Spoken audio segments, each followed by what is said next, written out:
दोन तीन गोष्टी झालेल्या आहेत. महाविकास आघाडी, मनसे आणि काही मित्रपक्ष ह्या सगळ्यांनी जाऊन एक तर इलेक्शन कमिशनची वेळ घेतली होती दिल्लीला, आणि त्याच्यात आमच्या पदरात काहीच पडलं नाही. कारण का, एवढा पुरावा दाखवूनही डेलिगेशनला मौनच झालं तिकडे. म्हणजे डेलिगेशन प्रश्न विचारत गेले आणि समोरून काही उत्तरच आलं नाही. म्हणजे ना होकार ना नाकार, काहीच नाही. त्यामुळे दुर्दैव आहे की इलेक्शन कमिशननी एवढे पक्ष तिथे गेलेले असताना, एवढा एव्हिडन्स नेलेला असतानाही काहीच त्यांच्याकडून आलं नाही. आमच्यासाठी खूप चिंताजनक आणि खूप काळजी करण्यासारखं आहे. त्याचबरोबर आज राहुलजींची जी प्रेस कॉन्फरन्स झाली, त्या राहुलजींच्या प्रेस कॉन्फरन्समधली जी गोष्ट आहे ती तर धक्कादायकच आहे. म्हणजे तुमच्याही चॅनल्सवर दाखवली की जी व्यक्ती भारतातच राहत नाही त्या व्यक्तीने इतक्या वेळा मतदान केलंय, ते म्हणजे हे हास्यास्पदच झालेलं आहे. म्हणजे दुर्दैव आहे की इलेक्शन कमिशन सारखी अतिशय गंभीर संस्था, जी या देशाचं लोकशाही, ही या जगातली सगळ्यात मोठी लोकशाही ज्याचा सार्थ अभिमान आम्हाला आहे, त्या लोकशाहीमध्ये आज अशा बातम्या येत आहेत. आणि हे सगळं डेटा ड्रिव्हन आहे. जे राहुलजींची जी प्रेस कॉन्फरन्स आज झाली फाईल एच, तर ती फाईल एच मध्ये डेटा ड्रिव्हन आहे. त्याच्यात माझी विनंती तुम्हाला राहील की तुमच्या सगळ्या बीट्सनी नेहमीप्रमाणे आम्ही आरोप केल्यावर फील्डवर जाऊन हे सगळं व्हेरीफाय करा.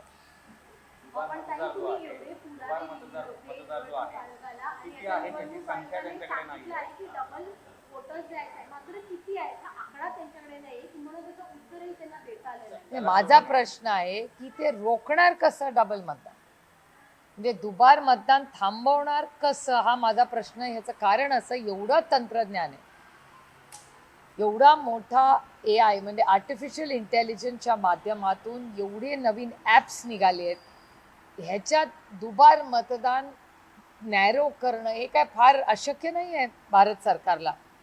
तर मग भारत सरकार का त्याच्यावर ॲक्शन घेत नाही आहे हे मला समजत नाही.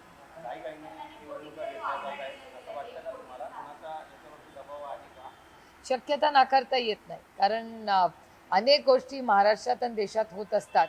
त्याच्यामागे अनेक दबाव तंत्र असण्याची शक्यता आहे. कारण पटकन कधी कधी बिना इन्क्वायरीची क्लीन चिट दिली जाते. आम्ही एवढा डेटा दिला तरी एक शब्द इलेक्शन कमिशन काढत नाही, ना हो म्हणते ना नाही म्हणते. आणि अनेक वेळा जेव्हा आपण गप्प बसतो, याचा अर्थ आपलं समर्थन त्या गोष्टीला आहे असा त्याचा अर्थ होतो. खरं तर हे इलेक्शन घेण्यातच काही मतलब नाही आहे. कारण दुर्दैव आहे की मी हे जड अंतःकरणातून म्हणते की एका सशक्त लोकशाहीचा ज्याला सार्थ अभिमान आपल्या प्रत्येक भारतीयाला आहे, तिथे एवढा घोळ मतदार याद्यांमध्ये जर होत असेल तर त्या क्लीन करून एखाद्या महिन्यात, कारण का तंत्रज्ञान एवढं बदललेलं आहे आणि चांगलं आणि सोपं करतं आपलं आयुष्य, तर पटकन 1 महिना 15 दिवसात 2 महिन्यामध्ये हे सगळ्या यादा नीट करून जानेवारीमध्ये इलेक्शन घेऊ शकत होते. काहीच घाई नाही. एवढी घाई काय झाली या महाराष्ट्र सरकारला? 7 वर्ष घाई नाही झाली. एकदम आत्ता असं काय झालं की जितके आरोप आला धार वाढत गेली, तेवढी त्यांना इलेक्शनची घाई झाली.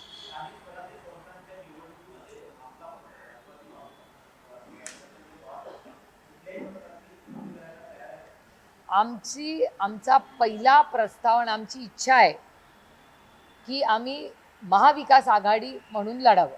म्हणजे जिथे जिथे शक्य असेल तिथे आम्ही महाविकास आघाडी म्हणूनच लढणार, त्याला आम्ही प्राधान्य देऊ. पुढे आता स्थानिक नेते त्यांचा फीडबॅक काय येतो, काही ठिकाणी काही नाही, काही एखाद्या वेळेस असं असतं की एखाद्या पक्षाला एकटं लढायचं असतं. मग काय होईल त्या परमिटेशन कॉम्बिनेशन पुढे 8-1 दिवसात ते पूर्णपणे स्पष्ट होईल.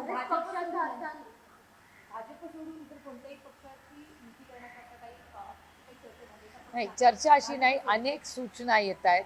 अनेक प्रत्येक नगरपालिका, नगर परिषदा त्यांच्याकडून कार्यकर्त्यांच्या वेगळ्या वेगळ्या ग्राउंडवरनं सूचना येत आहेत. तर बघूया पुढच्या 8 दिवसात पूर्णपणे स्पष्ट होईल चित्र. काँग्रेस नेत्यांची काल बैठक पार पडली आणि त्यांचं असं म्हणणं आहे की आम्ही महाराष्ट्रामध्ये मुंबईमध्ये महाविकास आघाडीत राहायला तयार आहोत, पण जर मनसे येत असेल तर आम्ही एकटं लढू, बघा मनसेसोबत आमचा जाण्याचा तयार नाही, आम्ही तयार नाही मनसेसोबत जायला. इलेक्शन लागलंय का मुंबईचं?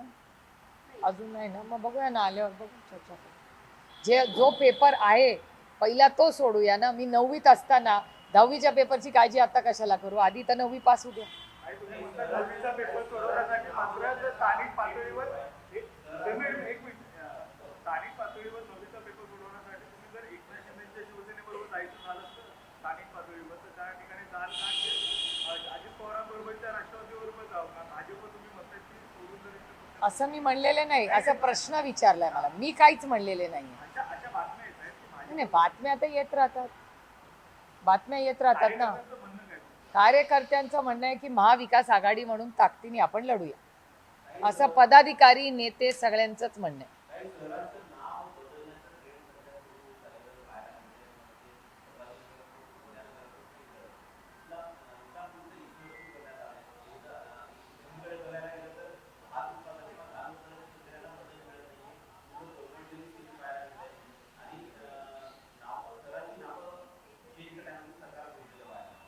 नाही, सरकार जर महाराष्ट्रात हे करत असेल तर काश्मीर टू कन्याकुमारी सगळीकडेच करावं ना. सिलेक्टिव्हली का हे निर्णय घेतले जातात, आणि महाराष्ट्रावर काय विशेष प्रेम आहे की सगळ्याची नावं बदलत, उद्या महाराष्ट्राचंही नाव बदलतील काय सांगतायत त्यांचं. त्यामुळे दुर्दैव आहे की महाराष्ट्रातले जे महत्त्वाचे प्रश्न आहेत, मग शेतकऱ्यांचे असतील, शिक्षकांचे असतील, जलजीवन मिशन मध्ये होणारा भ्रष्टाचार असेल, खूप मोठी आव्हानं आज राज्यासमोर आहेत. त्याच्या मला विचाराल तर महाराष्ट्र प्रचंड आर्थिक अडचणीतून चाललेला आहे, आणि हा माझा डेटा नाही, हा भारत सरकारचा डेटा आहे. आणि महाराष्ट्रातला क्राईम, पुण्यासारख्या शहरामध्ये भर दिवसा मेन रोडवर जिथे लाखो लोक रोज फिरतात तिथे ज्या क्रूर पद्धतीने हत्या काल झाली, आणि ही पहिली नाही आहे. मग पुण्याच्या लॉ अँड ऑर्डरचा विषयावर कधी चर्चा होणार? आणि हा सगळा डेटा जो क्राईम वाढलेला आहे, महाराष्ट्रात गरिबी वाढलेली आहे, महाराष्ट्रात बेरोजगारी वाढली आहे, महाराष्ट्रात महागाई वाढलेली आहे, शेतकऱ्यांच्या आत्महत्या दर 3 तासाला एक होते. हे माझा डेटा नाही आहे, हा मकरंद पाटलांचा डेटा आहे जो त्यांनी विधानसभेत सांगितलेला आहे. त्यामुळे ही जर परिस्थिती असेल तर शेतकऱ्यांच्या प्रश्नावर काय सरकार बोलत नाही आहे? आत्ताच तुमच्या TV चॅनलवर मी पाहिलं की माननीय मुख्यमंत्री आणि दोन्ही उपमुख्यमंत्री आज एका कार्यक्रमाला कोल्हापूरला गेले, तर तिथे ऊस उत्पादक शेतकऱ्यांनी नाराजी व्यक्त केली. हे चिंताजनक आहे. आणि मी वारंवार म्हणते की जरी आम्ही विरोधक असलो तरी महाराष्ट्राच्या आर्थिक आणि सामाजिक परिस्थितीसाठी एक स्पेशल सेशन बोलवा, चर्चा करूया, आणि महाराष्ट्राच्या हितासाठी कधीतरी महाराष्ट्राच्या आदरणीय माननीय मुख्यमंत्र्यांनी मतभेद सोडून महाराष्ट्राच्या हितासाठी, जसं ऑपरेशन सिंदूरसाठी आम्ही देशाच्या हितासाठी सगळे एक झालो, तसं महाराष्ट्राला आत्ता ती गरज आहे. महाराष्ट्राची आर्थिक परिस्थिती, सामाजिक परिस्थिती, आज जी परिस्थिती शेतकऱ्यांची झाली आहे किंवा क्राईम, हे सगळे अतिशय अडचणीतून, अशा बातम्या बाकीच्या राज्यातून येत नाहीत. या बातम्या महाराष्ट्रातूनच येत आहेत. आणि केंद्र सरकारचा, महाराष्ट्राचा आणि केंद्र डबल इंजिन सरकार आहे. डबल इंजिन सरकार म्हणतं की महाराष्ट्रात क्राईम वाढला आहे, हा केंद्र सरकारच्या होम डिपार्टमेंटचा रिपोर्ट आहे. मात्र दुसरीकडे नीलमताई गोरे म्हणतायत की महिलांच्या मनातले मुख्यमंत्री एकनाथ शिंदे आणखी त्याच्यातच अडकलं असं म्हणायचं. हे बघा, प्रत्येकाला वाटतं आपला नेता मुख्यमंत्री व्हावा. या प्रश्नाचं उत्तर आता कोण मनातलं कोण खरं हे सत्तेमधल्या लोकांना तुम्ही विचारलं पाहिजे. मी कसं त्याचं उत्तर देणार? मी विरोधात आहे.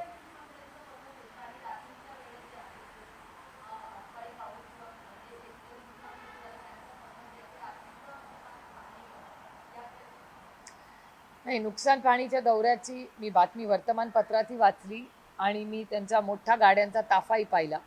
केंद्र सरकारमधून लोक येत आहेत, पण साधारण भावना अशी आहे की ते शेतकऱ्यांशी बोलत नाही आहेत. आणि कर्जमाफी जी दिवाळी गोड करू हे तुमच्या सगळ्यांच्या चॅनलवर सरकारचं धोरण होतं. दिवाळी तर गोड झालीच नाही, पण त्याच्या पुढेही 2 रुपये आणि 3 रुपये आणि 8 रुपये असे पण निधी, म्हणजे मला विचाराल तर थट्टा केली आहे या सरकारने शेतकऱ्यांची. हे दुर्दैव आहे, आणि मी त्याचा अशा असंवेदनशील सरकारचा मी जाहीर निषेध करते. नवी मुंबई विमानतळासंदर्भात नामांतरासंदर्भात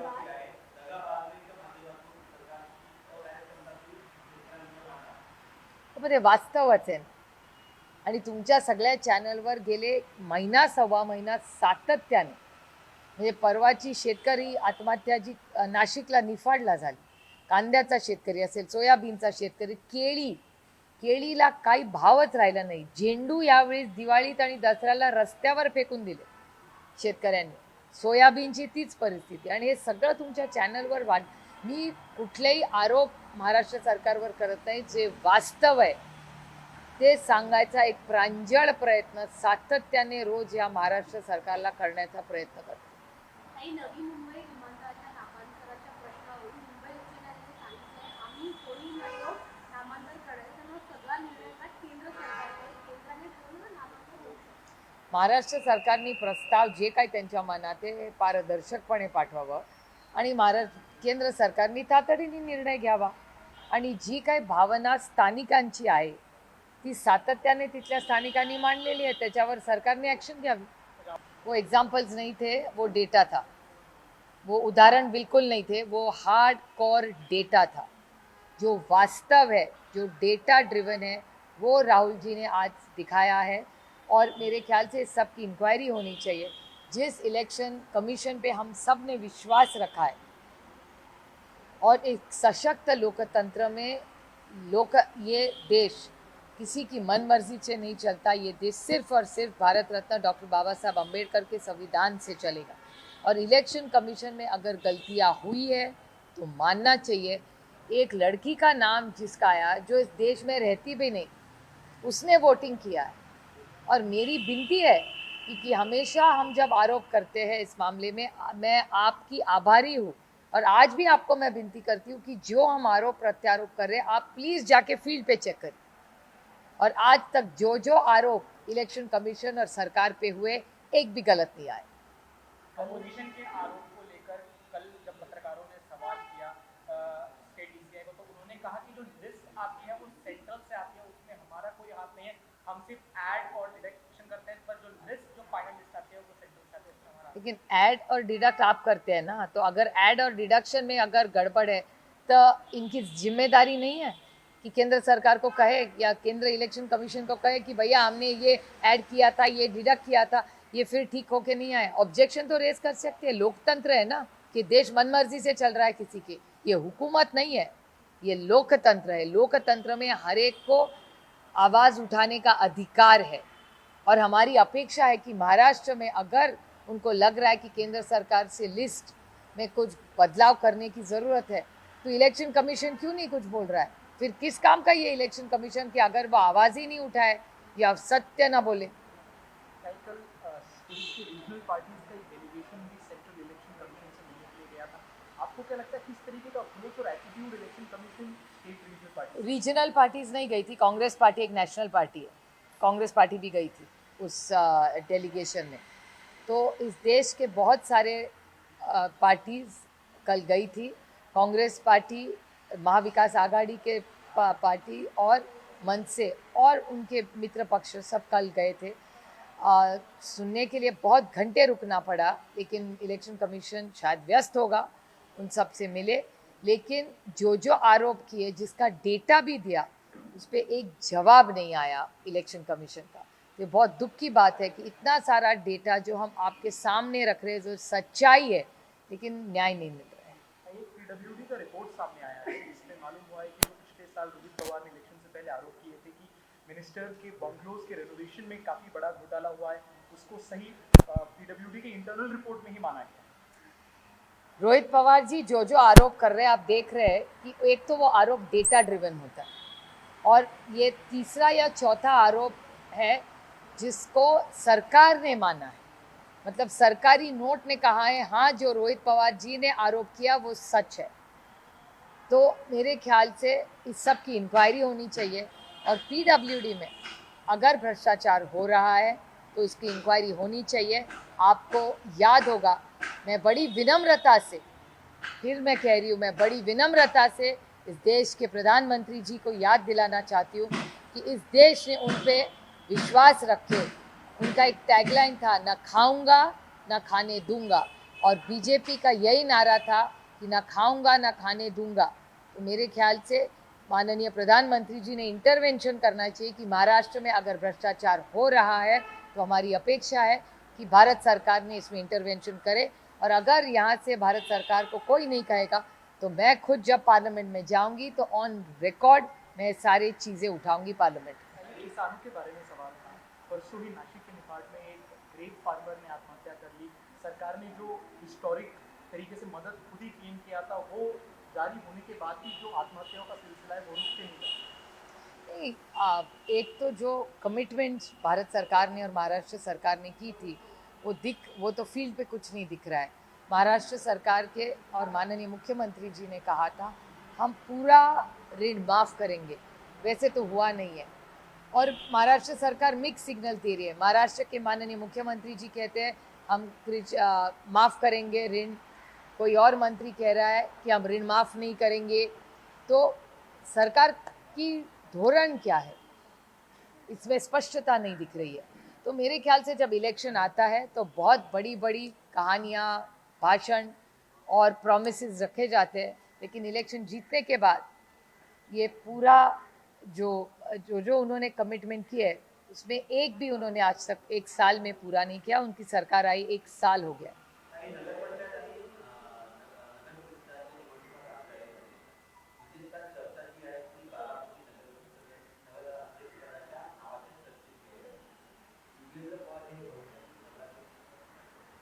युगेंद्र पवार नहीं, युगेंद्र पवार नगरपालिका लढणार नाहीये। युगेंद्र पवार लढणार नाहीये। नाही, युगेंद्र पवारांच्या चर्चाच नाहीये। ते विधानसभा लढले होते, ते नगरपालिका नाही लढणार। Rahul Gandhi has presented fresh data. Similarly, in Maharashtra, Aditya Thackeray presented duplication of voters in his constituency. How do you think this is reflecting on the voters, and the Election Commission of Maharashtra is yet to get response on their appeal, which was expected from ECI until now. Same old list will be used for the coming election. It's very, very unfortunate that the Election Commission, who we had complete faith in, is not coming up with any transparent data or challenging any data that is given by us either. It's actually letting India's democracy down, because the whole idea of independent India, all our forefathers fought for, was to have a fair election in this country within the view of whatever the guidelines were laid by Honorable Ambedkar ji in the Constitution of India. So with this background, when the entire opposition, and not just the opposition, there are two partners of the BJP, who unfortunately they are calling crutches now. The two crutches of BJP in Maharashtra, as I am not calling them crutches, their ally has called them crutches. So the two crutches also joined hands with us and said that yes, there is a problem in the names and in the voters list. So if the two allies / crutches are also admitting that there is a problem, the opposition is saying that. So I think in a fair and a vibrant democracy of India, I think we need fair and transparent elections, and we are hugely disappointed with the approach of the Election Commission of India as well as the Election Commission of Maharashtra. देश विदेशातील प्रत्येक घडामोडींचे live update मिळवण्यासाठी आता साम टीव्हीच्या सर्व social media प्लॅटफॉर्मला like, follow आणि सबस्क्राईब करा। तसंच सर्व नोटिफिकेशनसाठी बेल आयकॉन प्रेस करायला विसरू नका।